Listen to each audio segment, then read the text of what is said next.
My grandmother had like Alzheimer's, dementia before she passed, and she just wanted to go home. And I'm sorry, she just wanted to go home, and I think that's a horrible tragedy. I know so many people who've told me stories of their parents and grandparents who have bags packed at their door for the day that they get to go home to where they were born. And I think that denying people of that, and we're seeing that in Gaza now, we're seeing people being displaced, and people are saying, well, why won't they leave? Why won't they leave? Why wouldn't they leave there? And because they don't know if they know what happens when people leave. Alana Hadid belongs to one of the most recognizable Palestinian families in the world. She's a fashion designer and a creative director, but ask her about the title she'd prefer, the answer will be Palestinian American activist. We caught up with her on Real Talk, where we covered a range of topics, including how her father and grandparents are Nakba survivors, all the way to her activism in light of the ongoing war on Gaza today.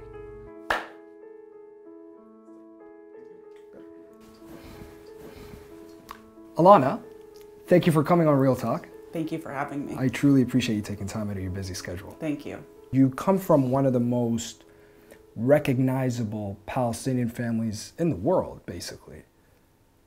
Does that come with any pressure? Just curious. I mean, I think pressure isn't necessarily the right word. Okay, what is the right word? I think it comes with a lot of responsibility. To be from the family that I'm from, and I'm so incredibly proud to be a Hadid on so many different levels. You know, my father is a Nakba survivor. My grandparents were Nakba survivors. I think that's like, you know, something that people don't say enough. I'm the grandchild and child of a Nakba survivor. I think that I'm proud of that. I'm proud of the fact that in becoming a famous family, we have become a famous family while saying we're Palestinian all the way through. My dad did from the beginning. He never hid his ethnicity or where he was from. Neither have my sisters. So, you know, we have always been, you know, founded in our Palestinian heritage. And I think that's what I'm most proud of. Yeah. Yeah. We were just speaking off camera about your DC speech, yes, right? At the rally, the pro-Palestine rally.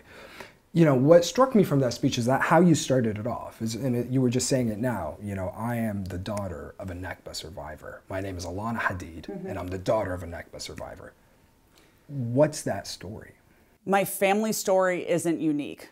And I think that's important to say. It's not a unique story. It's a story that's shared by millions and millions of Palestinians now. 750,000 families in 1948, but now millions and millions of Palestinians have a very similar Nakba surviving story.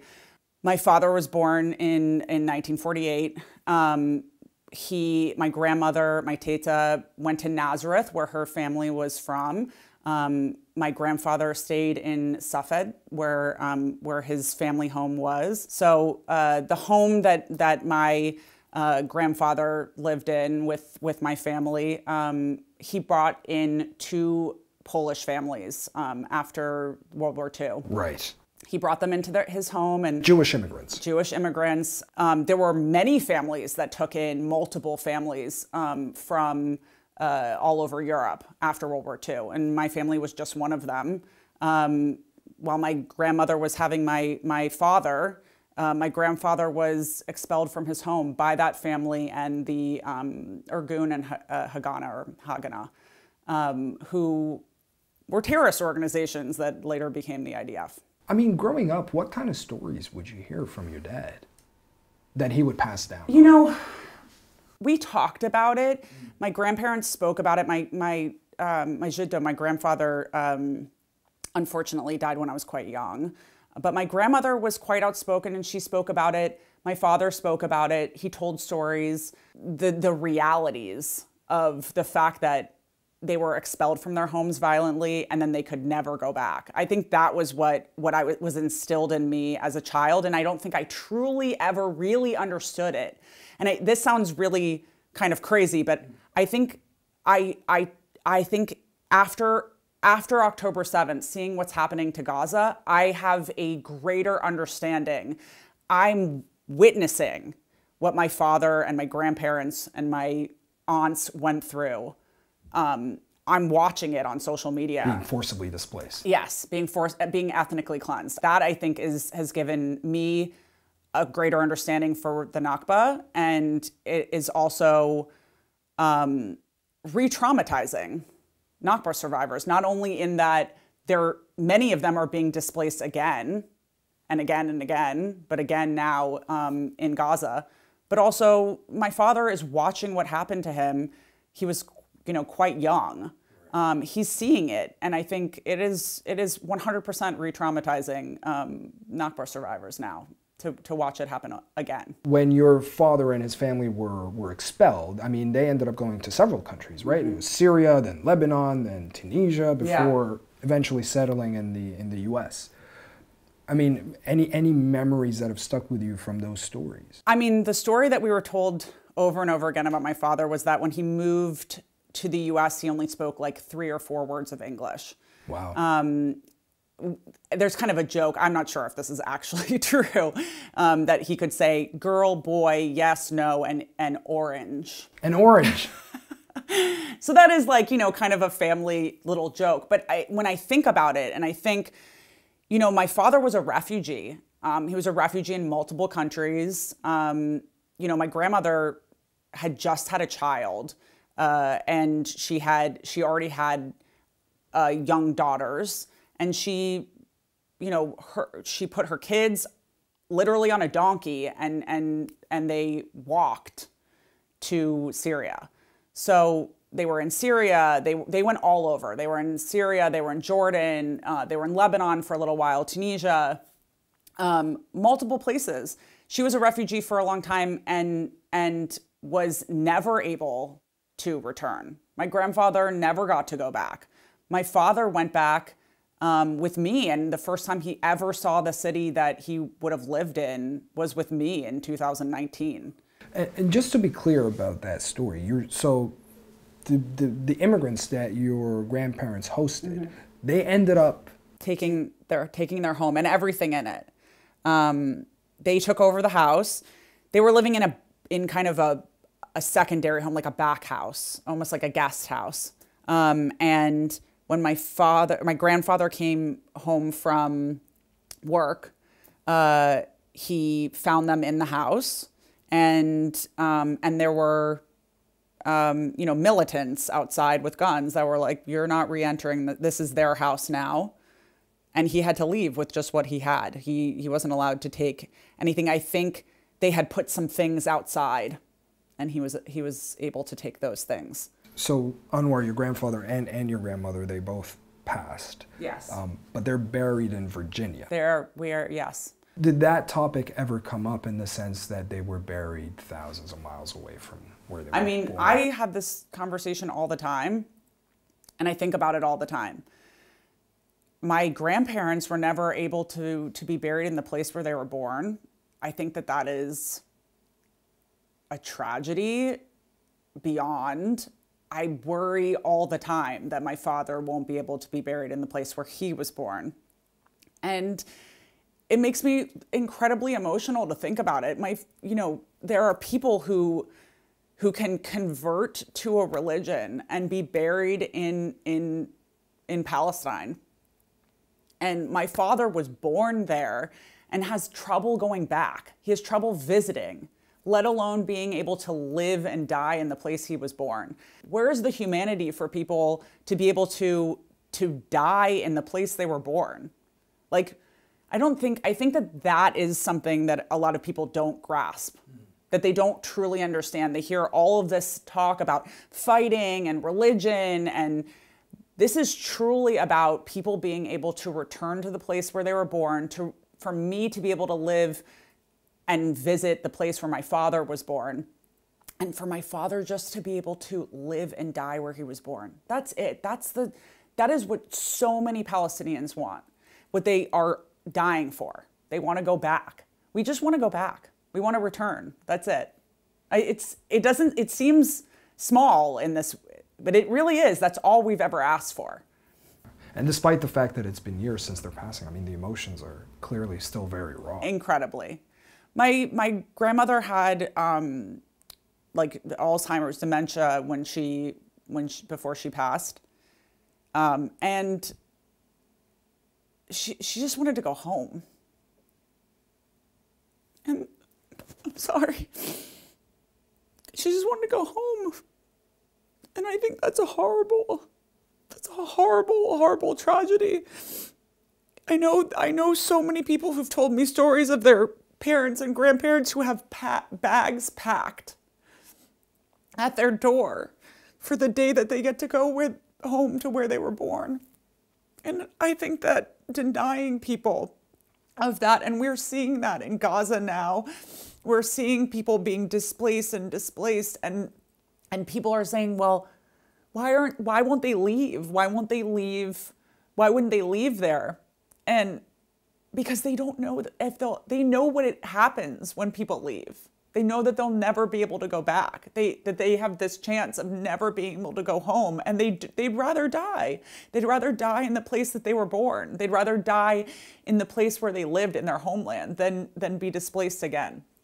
And that's what I mean when I say I'm watching what happened to my family, because I'm seeing it in their eyes. I know exactly what they're scared of. What did all of this that you, oh, are we back? Okay. This is gonna make some great bloopers, I'll tell you this. Right? We got some water for us and for the guys. Yeah. All right, perfect. Water, guys. Amazing. Here. Yeah. I mean, even as you're pouring. Yeah, please. What did all of this that we spoke about instill into you from a young age? Strength. Strength. Yes. I understood that if my grandmother, who is a very strong person, but also just a kind, amazing Palestinian woman, that's what she was, could stick her children on a donkey and walk across the desert, not knowing what was going to happen to her, that I could really do anything. And that bravery and all of those things are wrapped in the Palestinian spirit. When people call Palestinians brave or heroes, I think that that's amazing, but I think that that is just the Palestinian spirit. Truly, our spirit is of resilience, of bravery, of strength, of joy. This was why my grandparents didn't want to talk necessarily or instill sadness into us. They instilled Palestinian resilience in me. And I think that is something that 100% has taken me to the place I am now. Alana, can you tell me how you've been processing the last few months? Processing is a big word. I don't think that we've really had a chance to process. Especially the people who are, being actively activists and educating. I mean, I don't think any Palestinians or really the people who are being involved in this struggle, this liberation movement, have had a chance to process anything that's happening. I'm always saying that every time I have something that I really want to work through, something worse happens. Yeah, and it's interesting that you say that, because from my experience of speaking to, Palestinians from Gaza, journalists that have worked in Gaza and then eventually left, is the common denominator is that they have not had enough time to process yet, because it's still going on. Yeah. So it's interesting to hear you say something very similar. Well, it's kind of the same idea that even before, I mean, many years ago, and this has been a conversation subject, has been, there's no such thing as PTSD in Gaza. It's because the trauma is ongoing. And I feel like in something like this is a form of psychological warfare that's done on the diaspora. We are forced into a situation where we are educating people on the things that we've been talking about, you know, collectively for the last 75 years. We are re-educating people on our oppression while the oppression is happening in front of everyone. It is this kind of second, third, or fourth generation of psychological warfare on the diaspora. It's not as bad. It's not anywhere close to being on the ground, but it is a byproduct of what's happening, and it's, I think, intentionally traumatizing Palestinians in other places. A lot of people came out and spoke about the fact that they went through a lot of filtering on their social media because, you know, a lot of their people in their social circles, you know, their politics weren't aligning. I'm curious if you had a similar, you know, thing going on with filtering. I mean, I had a massive filtering in 2021. Sheikh Jarrah. Yeah. Yeah. I think that was quite a huge eye-opener. But I went through kind of another batch of it post October 7th. I thought I had kind of really gotten rid of all the people that, or they had gotten rid of me, that, you know, weren't supporting me, or weren't understanding, or weren't willing to listen. But yeah, there's been a lot of filtering, for sure. And I think it's been sad. It's been really sad to see people who I have been friends with for, you know, 20 plus, sometimes 30 plus years, be so vile and bigoted and xenophobic. And I think that, you know, people should be ashamed, truly, of the way that they have acted since October 7th.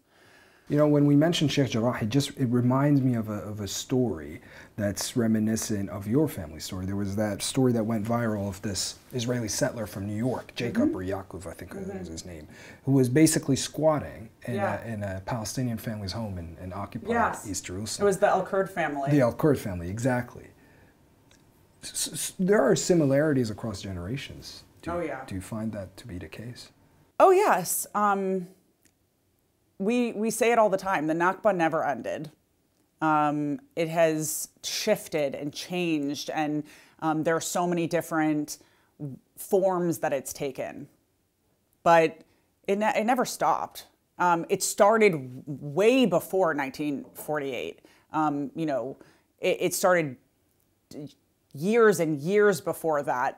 You know, I said it in my speech in DC that my grandparents were violently expelled from their home by Zionists who planned for their expulsion decades in advance. And I 100% think that, you know, the Nakba started, you know, in the early 1900s and it has continued until today. And we're seeing it in Gaza, but we've seen it in Sheikh, we've seen it in Masafer Yatta, we've seen it in so many different places on so many different levels, not just the demolition of homes and the, you know, violent displacement of Palestinians, but the way in which they're treated, the way in which they're moved, the way in which they are systemically and systematically, you know, oppressed. That is a function of the ongoing Nakba, for sure. Alana, what do you believe your narrative is to be? I mean, you're Hadid, obviously. You're a creative director. You're a fashion designer. You're a hustler, as how you describe yourself. But what do you believe your purpose is? I think I was born to a Palestinian and a Palestinian father and an Irish mother for a reason. Liberation struggles are in my blood. They course in me. I'm just tearing up because I'm proud. I think that I was born to be an activist, and is that what you want to be known for? Yes. I don't know why it makes me emotional. I I'm so proud to be known as a Palestinian. I'm so proud to be known as a person who's spoken out loudly about this topic. If that's what I'm seen as, I couldn't honestly be prouder. I would love to be known that way. When I've done interviews and the title behind it is activist, that is the most proud title I've ever had. Well, let's speak about that. I mean, you've been using your, social media platforms, your large following, to basically speak out and talk about the Palestinian cause. How have people been reacting to your online activism? I choose to focus on the positive reactions to my activism, and I've seen an outpour of it, of really positive responses, and it makes me so proud. I think the response that I cared about the most was the one from my father. Oh, tell me about that. Just that he was proud. I'm gonna cry, of course. That he was proud because, it's not all for him. This is, there's such a bigger reason, but it is in a way, in my own personal heart. It's for him. It's also for so many of my beautiful relatives and ancestors who are not getting to see what's happening. But he is.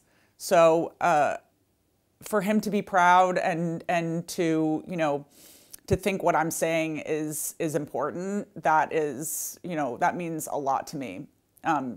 As much as it does for people, in Palestine to be saying that they're proud of me, that I couldn't be any more joyful about anything. And are there negatives to it? I mean, do you get criticized? Do you get attacked for speaking up?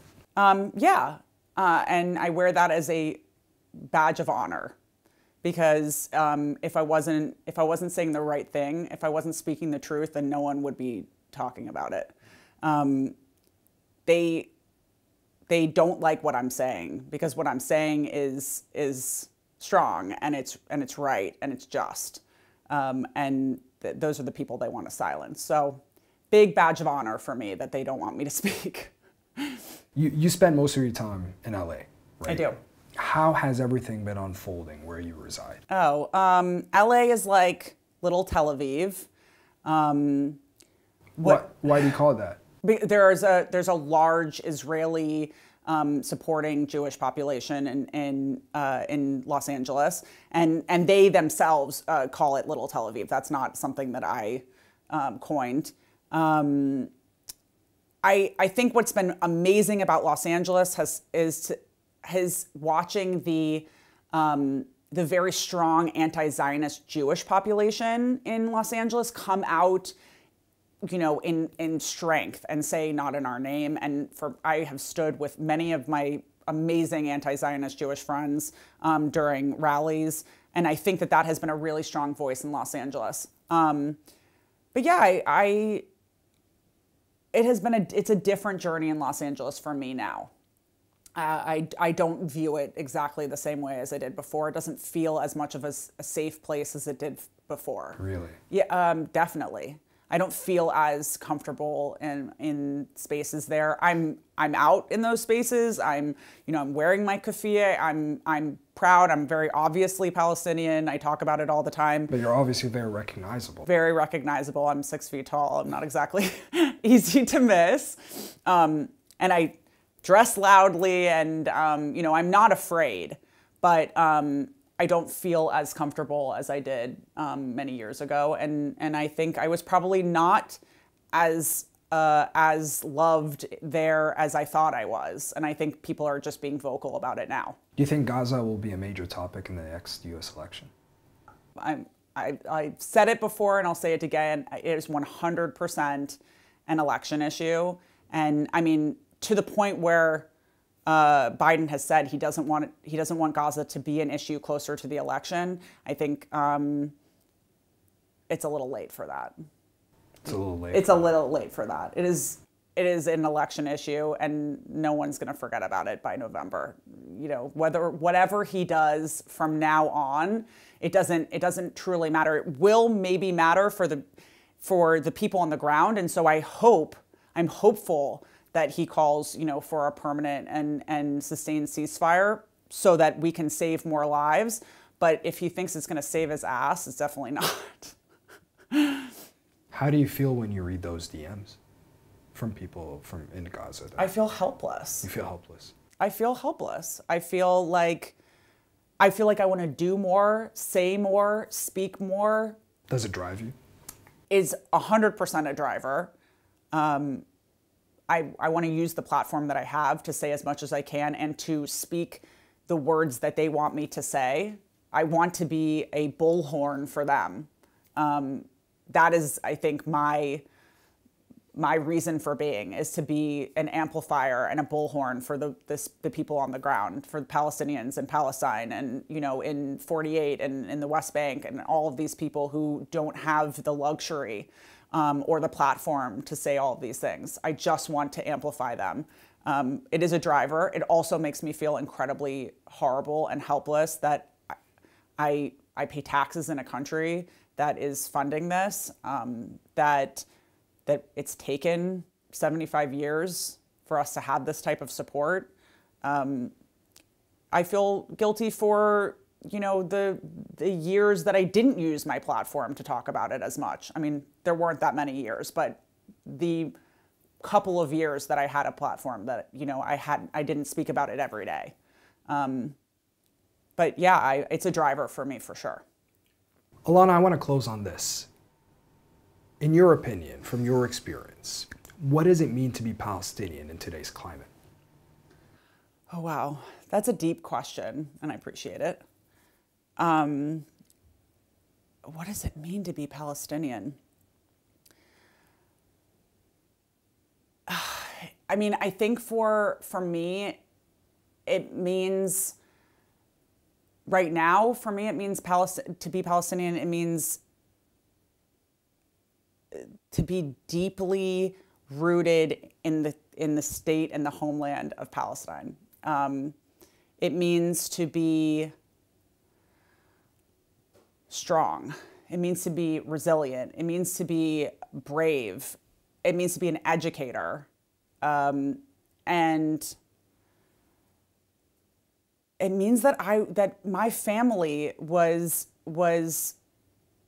for generations were born and raised in Palestine, that we are deeply rooted in that home, in that homeland, in that small piece of land, that we will come back to, and that we will return to. And I think it has so many levels. I think it's such a hard, and I appreciate the question. I feel like it's such a hard question to ask. It truly lives within us. Like, I think all of these people, and not just Palestinians who were born and raised. Now, there's this, you know, beautiful saying that they tried to erase us and they didn't realize the world would become Palestinian.